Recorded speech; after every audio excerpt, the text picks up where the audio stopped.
What's up, you guys? Welcome back to the channel.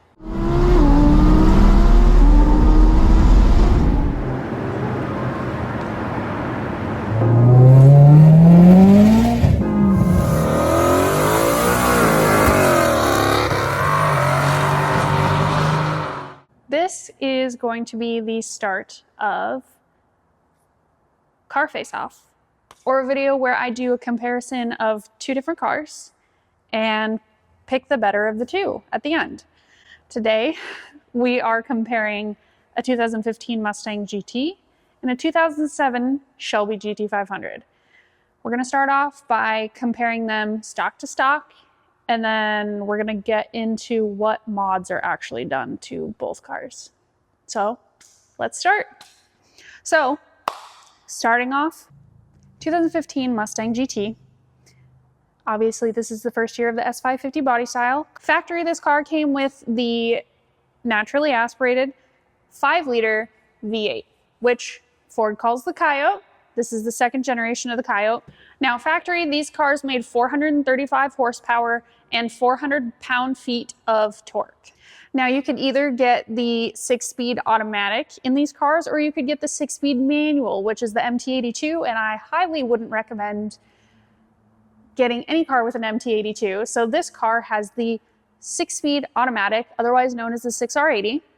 These cars did 0 to 60 in 4.5 seconds and ran a quarter mile in 12.8 seconds at 112 miles per hour. Now, the braking distance of these cars from 60 to 0 miles per hour was 117 feet, I believe it said.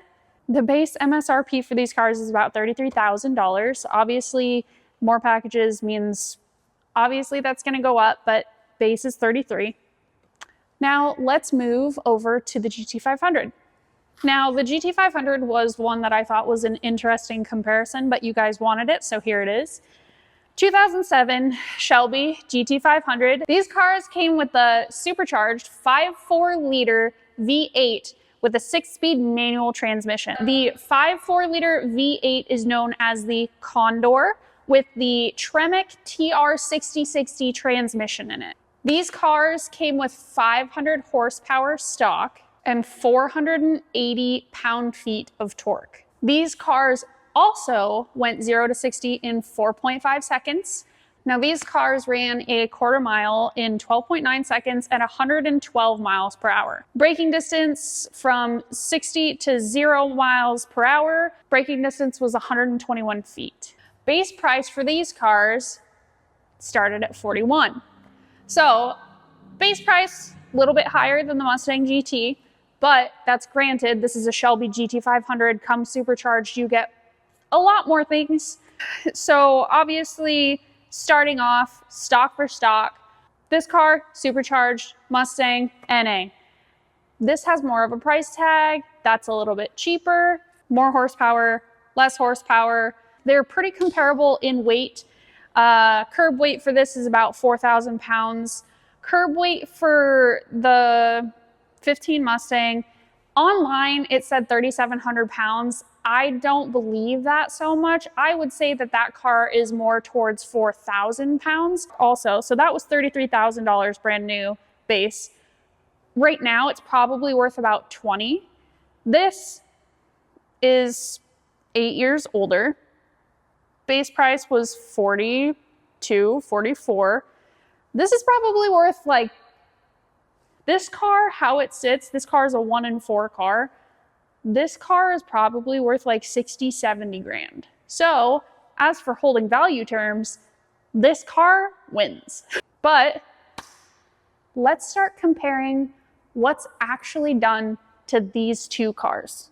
Now we're gonna start with my car because I know my car better, and I might have Brendan come in to go over the specs on his Shelby because I don't quite know everything that he has done to it. So starting out with my car exterior wise, we have 3-inch cowl carbon fiber hood. We have the Roush full front fascia. We have the Raxium LED headlights. Moving on to the Weld S71 full drag pack, 18-inch in the front, 17-inch in the rear with Mickey Thompson ET Street R's. We've got the Roush little spoiler, bare deck lid panel, and this part is pretty typical for the S550s to cut off once they have higher horsepower, mostly because people will put a parachute on and it's easier. So basically we just cut off the factory rear diffuser. That's that. Car is registered in Arizona because it doesn't pass New Hampshire inspections. And I'm about to show you why. My absolute favorite part of this car, I almost forgot about it. We have our 4-inch single bumper exit exhaust. That's it. That's my favorite part. Just look at how pretty it is. The interior isn't too much to brag about. Obviously, we have the ambient lighting. We've got the Mustang panels. When you open the door, there is a Mustang symbol that shows on the ground. It's really hard to see, but heated and cooled leather seats, trans brake, bump stop, N-gauge mounted in the dash, boost leash right there. This part is actually new. We have, oh, it's really hard to see, hold on. We have a backseat delete in this car. So the full leather rear seats have been taken out, and we have the rear seat delete kit installed in this. Moving to, oh, here's the headlights. Moving to our most favorite part of the car. All right, under the hood, we have our Hellion top mount twin turbo kit. We have 2 Precision 6266 turbos that were freshly rebuilt by Boost Lab. We have our Motion Raceworks catch can here, Boss 302 intake manifold. The entire engine is stock. Stock bottom end, stock heads, stock with a turbo kit. Now, the transmission is a fully built 6R80. Fully built transmission, stock bottom end, 2 turbos. We also have a carbon fiber drive shaft, full Vikings drag suspension coilovers, 1500 horsepower axles. We have our 4 precision fuel rails that go along with the 4 double pump system in it. This car is tuned for 93 and E85. Right now it's on 93, which pushes 10 pounds of boost out of these babies. On E85, it pushes anywhere from 16 to 22, putting this car at approximately 1100 wheel horsepower. I am absolutely sure that I'm missing anything about this build, but for the most part, you get the gist. There's a lot of stuff done to it. Now, reliability. This car used to have a stock Gen 2 bottom end in it. It now has a stock Gen 3 bottom end in it because the stock Gen 2 one let go. Not by any fault of its own, but because I was missing a fuel pump and I didn't know. Ram lean, number 7. So we have basically the most perfect combination in these cars. Gen 3 bottom end, Gen 2 heads, fully built 6R80. The best drivetrain combination you can get in the S550 Mustangs, basically. I think that's everything for my car. So let's move on to the Shelby. Okay, since I don't know enough about your car, start with what's done to the exterior. It's got carbon mirrors. That's it. I know, there's bone not that stock much on the outside. But you got the S71s. Yeah, weld forged S71s, 18 by 4.5 in the front, 15 by 11 and a half in the rear, if I remember. Box. Of course, you got to do bead locks. Yep. Tungsten gray with silver stripes. Yeah, tungsten gray, silver stripes with red interior, making it one of 54 in the world. One of 8 because it's a kilometer car, because it's from Canada. I had it imported. So there's only 8 of them in the world, being this color combo and spec, being the rarest 07 to 09 Shelby ever made, which I didn't realize that till after I had bought it, actually. That was a surprise to me after I had purchased it. Yeah. I bought the car online, sight unseen. Had like 4,800 miles on it. It was all bone stock. But the car exterior-wise is basically stock. I mean, it's got carbon mirror caps, carbon mud flaps, which it had a carbon lip on it. And then that lasted like a week. I don't know, motor-wise, I guess we can start from the inside. It's stock bottom end, stock heads, billet pro shop, custom ground cams, all MMR timing components. So all the valve, not the valve guys, but all the timing chains, the secondaries and primaries. The GT500s have an issue on the passenger side. The factory secondary timing chain tensioner so there's 2 cams, you know, 4 cam. Yeah. So there's dual head cams, so it has 2 cams on each side. The passenger side from the factory, the tensioner actually puts tension on the chain on the opposite direction. So what they do on like AccuFab and MMR, they make a tensioner and it flips it. So it's got MMR tensioners, MMR chains, the heavy duty chains, all their MMR guides, trigger wheel, basically everything timing wise is all by MMR. ATI 10% lower crank balancer with the kinetic crank stud. All billet pro shop lightweight pulleys, which are all aluminum and ceramic bearings, which drops like 7 pounds worth of pulleys off the front of the motor. I mean, big weight guy. Yeah, big weight guy. But it's like 7 pounds in just pulleys, which is incredible if you know, you think about it. Still a factory AC. Whipple 3-liter Gen 3. Bought that brand new a couple years ago. JLT 148 millimeter intake. VMP 69 twin 69 throttle body. The only thing VMP on this car, because I can't stand VMP performance. We'll leave that as a to continue. Fat Fab catch can. I mean, custom, a bunch of random I've done that you can't really see. Like the firewall is all deleted. The secondary rain tray and everything's all gone, basically to look like a Cobra Jet car. And also easier to work on, get to the bell housing and everything, all the bolts.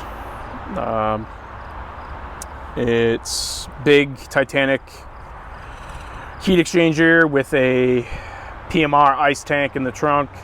Buddy made a power steering reservoir or whatever, nothing crazy, just to clean it up and look better. BPS fuel rails, ID 1050 injectors. So it's a 3.0 pulley, upper pulley, only on pump gas. Makes 804 on pump gas right now. Nothing crazy, just turnkey, drive it. It's got JBA 2-inch primary headers to their 3-inch X pipe, which my buddy had cut off right at the X pipe, and he full stainless steel TIG mandrel bend, all V-band, full exhaust, all custom. He did it all in-house at his place, to some custom Steeda mufflers, because I always wanted this car to sound like a video that I found on YouTube when I was a kid, because I wanted one of these as a child. So whole exhaust basically all custom. BMR K-member, BMR radiator support. Actually, no, Billet Pro Shop radiator support. They're aluminum lightweight radiator support brackets. Basically everything lightweight from BPS is on this car. BMR front lower control arms, strange front struts with BMR street drag front springs. It's got BMR rear lower control arms, BMR upper control arms, their panhard bar, their sway bar kit, sway bar relocation kit. Basically everything BMR that they sell for this car is on it, besides a Watts link. Everything else they have, it's on it. It's got a stage 1 Texas Driveline Performance built 6060 trans. It has frame brace, bolt-in frame brace connectors. I don't even know. I mean, they're BMR drag rear springs. It's got custom, kind of a custom. I kind of set it up myself. I did a OEM aftermarket LSD. It's a stock housing with different clutch packs and everything that I actually made fit. Stock axles, but it's a welded housing. A bunch of other, basically a bunch of little stuff that you wouldn't really understand or see on the car. There's no point to mention. Soptech 2-piece drilled front rotors with obviously the factory Brembo 6 pistons or 4 pistons that are on it. Yeah. Got Deeshwork fuel pumps, not a booster pump, nothing, just Deeshwork fuel pumps, all AN lines, factory hat. So basically it's like really just like a stock turnkey car that's got some stuff done to it. I mean, the only real stock thing on the car is basically the bottom end and what you see on the outside. Right. I mean, I've had basically the entire motor out of the car and I just didn't touch the bottom end. Just innovative wideband and just normal everything that I need. I mean, I have the boost gauge, which doesn't really matter anyways, but I have the I forget who makes this. I think it's Innovative or something. I don't remember who makes the gauge, but it like plugs in the OBD port and basically tells you everything you need. I mean, intake temp, coolant temp, only oil temp, everything that is vital that you should be looking at the car. If you want to, one thing that I did actually do, if you want to open the glove box and pop the trunk and show them the trunk, but I also, what is it, this yellow button? Yeah, that yellow button's actually out of a Fox body. That's how you open the trunk OEM on a Fox body. Don't mind my pool noodles. This is for when you were playing, making fun of Hellcat owners. Yeah.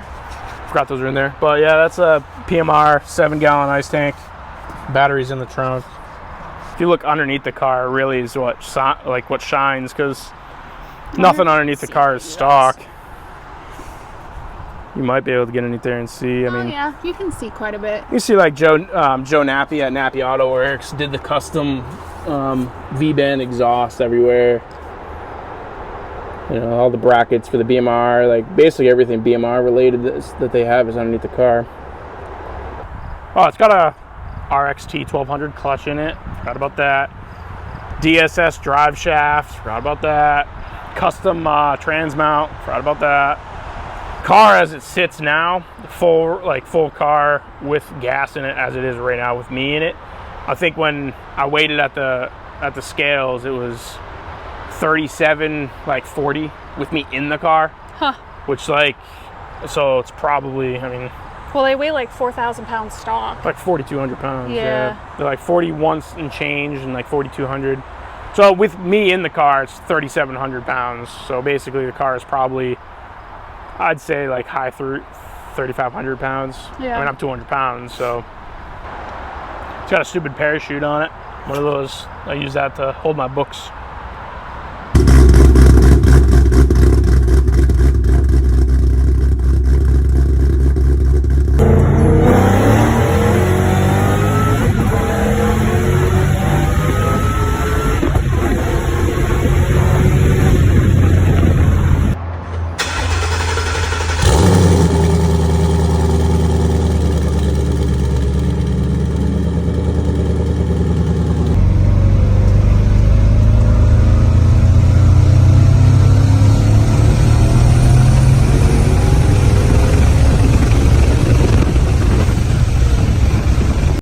Let's see what the rating is for each car and pick a favorite.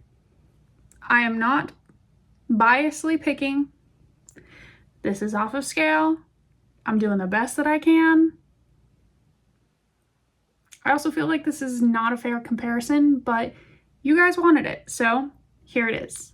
I'm giving my car a stock score of 2.5, exterior score of 3.5, interior score of 3, it's kind of plain. Drivetrain is a 4, it's great but not awesome. Drivability 3.5, power 5. Unique build, 1.5, giving it an overall score of 23 out of 35. Now I'm giving the Shelby a stock score of 3.5, exterior score of 5, look at it, interior of 3.5, red's not my favorite, drivetrain of 4, drivability of 3.5, kind of rough, power score of 4, and uniqueness is a 5, giving it an overall score of 28.5 out of 35.